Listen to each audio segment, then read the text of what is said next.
আসসালামু আলাইকুম, শুভ সকাল।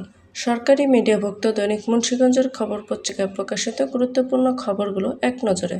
আজ রবিবার 28 এপ্রিল 2024 খ্রিস্টাব্দ, 15 বৈশাখ 1431 বঙ্গাব্দ, 18 সওয়াল 1445 হিজরি। এবার শুনুন পত্রিকায় আলোচিত খবরগুলো।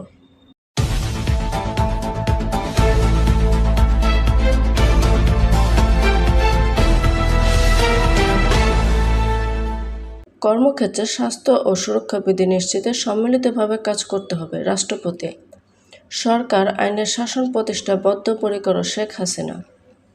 মৎস্যজাতীয় পণ্য রপ্তানি করে আমরা বৈদেশিক মুদ্রা অর্জন করতে পেরেছি, অ্যাডভোকেট সোহানা তাহমিনা। মুন্সিগঞ্জে অ্যাডভোকেট সোহানা তাহমিনাকে বাংলাদেশ রেড ক্রিসেন্ট সোসাইটির মুন্সিগঞ্জ ইউনিটের পক্ষ থেকে সংবর্ধনা প্রদান। সিরাজদিখানে জমির মাটি কেটে বিক্রিতে কমছে আবাদি জমির পরিমাণ। মুন্সিগঞ্জে হিট স্ট্রোকে প্রাণ আরএফএল কোম্পানির কর্মীর মৃত্যু।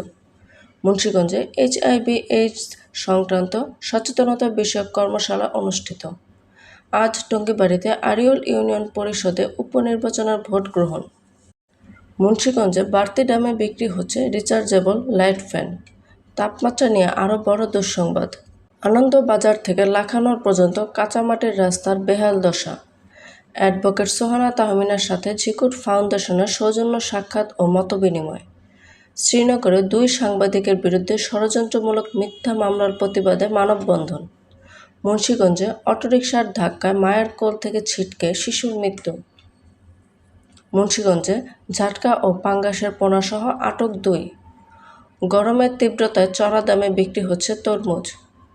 পঞ্চসারে রাস্তার পাশে থাকা ময়লা আবর্জনা স্তূপ থেকে ছড়াচ্ছে দুর্গন্ধ। চরম বিপাকে কৃষক, আশঙ্কা সবজির দাম বৃদ্ধির। সম্পাদকীয়। স্বাস্থ্য সুরক্ষা অন্যতম উপজীব্য। অস্বাস্থ্যকর খাবার থেকে দূরে থাকবেন কিভাবে? যেভাবে মেদ ঝরাতে সাহায্য করে চিয়া বীজ। এমনই নিত্য নতুন সকল খবর সবার আগে পেতে অভিযাত্রা চ্যানেলটি সাবস্ক্রাইব করে পাশে থাকা বেল আইকনটি ক্লিক করে আমাদের সাথেই থাকুন। ধন্যবাদ।